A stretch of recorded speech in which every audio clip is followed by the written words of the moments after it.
obnoxious in a lovable kind of way now that I know him. But back then it was just loud, always getting himself over, promoting, pushing, just nonstop. And he's still that way to this day.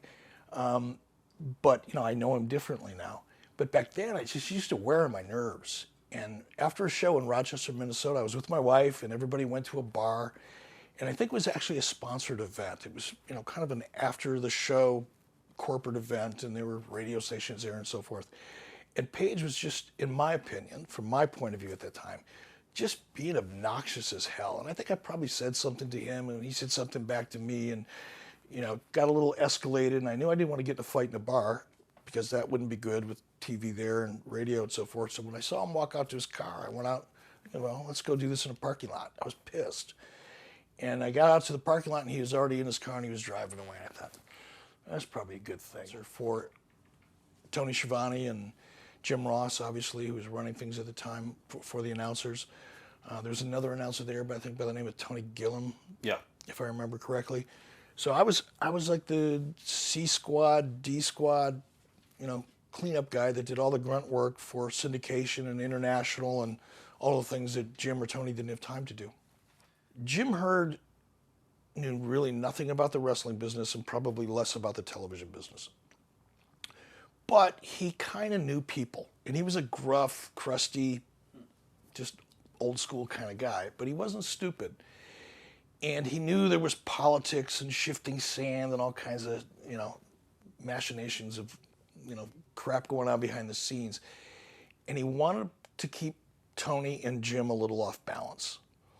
So he flat out told me the day he hired me, he said, I can't even do a good Jim Herd impersonation, but it was a gruff, crass kind of thing. And he basically said, kid, you're here for one reason only. You're here to make Jim Ross and Tony Schiavone miserable. Okay. I'd have slit both their throats for $75,000 a year back then if I had to, so it didn't really matter. If that was my job, that was my job. I wasn't impressed with Bill. Bill was a bully. Bill came in and immediately he was going to do like Throwback Thursday type of approach to it. We're going to go back to the way it was in the 70s. We're going to pull the mats away from the floor. We're going to turn down the lights and only have the light in the arena so you don't have to see the people. He was doing all of these things to try to compensate for the fact that there was nobody coming to these shows. You'd show up with a television production truck and a crew and talent, and 400 people would show up, and half of them were carrying brown paper bags and fall asleep after the fourth match. It was ass ugly, okay? And his approach to fixing that was to camouflage it by making it look like an old studio show from the 70s and make it dangerous for the talent at the same time by taking the mats away from the ring and trying to make it dangerous. Like the producer, and it was at that time that I went, well, wait a minute. By that time, I knew how to edit a show, I knew how to run the camera, I knew how to do interviews, I knew how to promote events, I understood television syndication, I knew pretty much, I wasn't an expert at any of it, but I had a pretty good grasp of all of it, and I have a pretty good feel for the wrestling side of it, at least from a formula point of view. I was never a wrestler in the ring, and I don't mean to imply that, obviously, but I had a pretty good feel for it. What the hell, let's throw my name in the hat. All they can do is say no. Why do you think you were picked over the others trying to get the job? And was Jim Ross and Tony trying to get the job too at the time? I don't know if Jim Ross and Tony Schiavone, I believe they were trying to get the job. Jim Ross was at a big disadvantage because he was fairly or unfairly, probably more unfairly than not, so directly associated with Bill Watts that he actually got hit with a lot of the shit that hit the fan, quite honestly, and it really wasn't fair. Bill made a couple big mistakes, and Ross, because he was perceived to be so tight with Bill, Jim Ross got tarred and feathered to a certain degree. I believe Tony probably tried to get the job. You'd have to ask Tony. As for why they didn't, I don't know. I know why I did, because Bill Shaw told me why I did. Why did you? For next year. And you would go to I would have to go to, once everybody I worked with, we put together budgets, I approved that, and then I took those budgets to the finance committee at Turner Broadcasting, and they had to be approved by them. Then my job was to work within those budgets that were approved. And by the way, they weren't always approved. Sometimes they would approve this part of the budget and not approve that part of the budget. And then they'd give it back to me and say, okay, this is what you get to work with for the year. I had no taste in my mouth at all to bring Lex Luger back. I saw no value in it. in the pre-Nitro launch conversation. But Sting was, he was persuasive, and he goes, just take a meeting with him, just talk to him. And I did. We met at Sting's house, and Sting's, he had it, and when he lived in Atlanta, he had a little apartment above his garage. So we sat up there and we talked, and I remember leaving there going, fuck, I don't really want to hire this guy. He's still an arrogant prick. And I didn't have the idea of how I was going to use him at that time. So it was just, and it's still a narrative that you hear to this day coming out of WWE in many respects. When people go back and they do their roundtables, and I faced it when I did a roundtable with Michael Hayes and all those guys, they still have that resentment of stealing this guy or stealing. I never stole anybody. They came to me. Lex Luger, I didn't steal Lex Luger. Lex Luger came to me. I didn't steal Hulk Hogan. Hulk Hogan was free. That's the narrative and the perception is the only reason that Eric Bischoff was able to, outperform the WWE for as long as I did, even though it was a short period of time, was because I did something dirty or I did something, underhanded. It's not true. Who was I a prick to? The talent that I paid a lot of money to, the support that I gave certain people that are still in WWE now, to help them get through their drug issues. Who did I fire for no reason? Who was I abusive to? Do I have, a short tolerance for stupid shit? Of course. So does Vince McMahon, by the way.